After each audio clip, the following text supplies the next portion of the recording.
کچے کے ڈاکوؤں نے لیا کے افتخار کلاسرا کو اغوا کیا اور 3 کروڑ پہ تاوان کی رقم مانگی۔ جب افتخار کی والدہ نے قرآن پاک کا واسطہ دیا تو کچے کے ڈاکوؤں نے بالکل فری چھوڑ دیا۔ اپنی والدہ کو بھی گھر جا کے میری طرف سے معافی مانگ لینا، فی سبیل اللہ آپ کو چھوڑ رہے ہیں۔ افتخار بھائی آپ کہاں گئے تھے اور کیا لینے گئے تھے؟ میں 20 تاریخ کو گیا تھا گھر سے ملتان آفس، تو امپورٹ ایکسپورٹ کی کمپنی تھی، اس میں ہم کام کر رہے تھے، 4 دوست تھے۔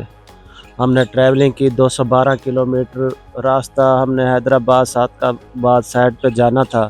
جو ریڈ چلی ہوتے ہیں چائنا والے خرید رہے تھے، تو آلریڈی ہمارا ان کے ساتھ کنٹریکٹ ہوا تھا، ہم ان کو مال دے رہے تھے۔ انہوں نے کہا بھائی آپ ایسا کرو، آپ صادقآباد چلے جاؤ، وہاں سے سیمپلنگ کروا کے آپ ہمارے پاس بھجوا دو، ہم ادھر سے فری ہو کے انشاءاللہ آپ کے پاس پہنچ جائیں گے، پھر لوڈنگ کروائیں گے۔ تو مجھے یہ پتہ نہیں تھا آگے جو ہے ہماری جو بات ہو رہی ہے وہ ڈاکوں سے بات ہو رہی ہے۔ تو جیسے ہی میں ملتان سے صبح روانہ ہوا تو صادقآباد پہنچا، جوید چلی نام کے بندے سے جو ہے نا میرا رابطہ تھا، اصل میں وہ ڈاکو تھا، وہ مسلسل 2-2.5 سال سے ہمارے ساتھ رابطے میں رہا تھا، کام کر رہا تھا جو ہے نا۔ میں پولیس تھانے کے بالکل سامنے تھا، تھوڑا سا فاصلہ تھا، اتنا زیادہ فاصلہ نہیں تھا۔ وہاں ایک بندہ آیا، 5 منٹ مجھے جو ہے نا باتوں میں لگایا، یہی پتہ چلا 5 ڈاکو آ کے موقع پہ وہ کہتے ہیں بائک پہ بیٹھو بھائی، اگر نہیں بیٹھنا تو انہوں نے بولٹ مار لیا، آپ کو جو ہے نا گولی مار دیں گے۔ تو میں نے دیکھا یہ تھانہ ہے، یہ سٹی ہے، میں نے بہت مزاحمت کی، ان کے ساتھ لڑا، میں نے کہا جو ہے نا میں نے کلمہ بھی پڑھ لیا تھا، میں نے کہا اگر موت آ گئی ہے، کل نفس ذائقۃ الموت، ہر انسان نے موت کا مزہ چکھنا ہے، تو اس لیے جو ہے نا میں نے کہا موت برحق ہے۔ میں لڑا، میں نے کہا کوئی ہیلپ کرے گا، میری کسی نے ہیلپ نہیں کی۔ پھر وہ شام کو مجھے جو ہے نا دریا کراس کر کے لے گئے، 3 دریا بڑے کراس کیے تھے، تو پھر آگے جا کے جو ہے نا ایک چھوٹا سا ٹبا تھا، جنگل تھا، وہاں مجھے انہوں نے باندھ لیا تھا، اور بھی وہاں ساتھی 2 تھے۔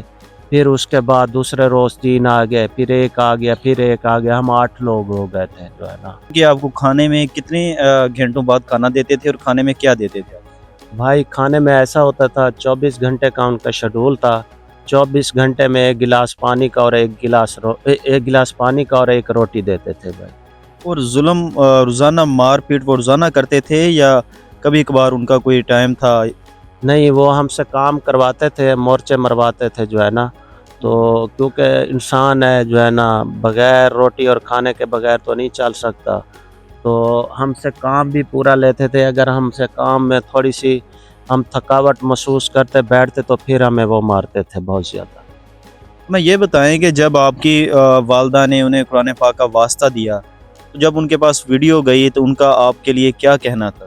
والدہ صاحبہ نے قرآن پاک کی ان کو جو ہے نا ہاتھ جوڑ کر نہ ریکویسٹ کی کہ اللہ کے واسطے میرے بچے کو چھوڑ دو، ہمارے پاس 3 کروڑ روپیہ نہیں ہے، ہم آپ کی ڈیمانڈ پوری نہیں کر سکتے۔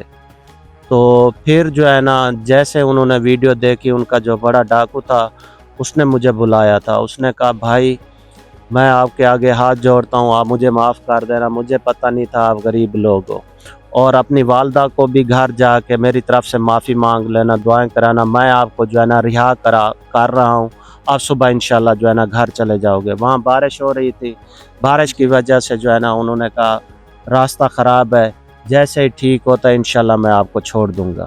جب آپ چھوٹے ہیں اس کے بعد پولیس کی جانب سے ایک ہینڈ آؤٹ جاری ہوتا ہے، اس میں کہتے ہیں کہ جی ہم نے مقابلہ کیا ہے ڈاکوؤں سے اور لیا کا رہائشی جو افتخار ہے کلاسرا، اس کو ہم نے ان سے برآمد کر لیا ہے۔ نہیں، وہ ایسا تھا بھائی جو ہے نا وہاں سے جو ہے نا ایک سول وردی میں بندہ تھا مجھے جو لے کر آیا ہے، میں اس کا بھی شکریہ ادا کرتا ہوں۔ یہ نہیں پتا تھا پولیس کا بندہ تھا، ڈاکوؤں کا اپنا بندہ تھا، اس نے مجھے تھانے تک پہنچایا، بھونگ تھانے تک۔ کوئی پولیس مقابلہ ہوا ہے وہاں پہ؟ وہاں پولیس مقابلہ کوئی نہیں ہوا۔ افتخار کو چھڑوانے والے ان کے دوست اشفاق جنہوں نے ان کی رہائی میں اپنا کلیدی کردار ادا کیا ہے، ہمارے ساتھ موجود ہیں۔ اشفاق بھائی ہمیں یہ بتائیں کہ افتخار کو کہاں لے گئے تھے اور آپ نے کیا کردار ادا کیا؟ جی، سب سے پہلے میں تمام بہن بھائیوں کا شکریہ ادا کرتا ہوں جنہوں نے ہمیں دعاؤں میں یاد رکھا، اور اس کے بعد خاص طور پر میڈیا کا شکریہ ادا کرتا ہوں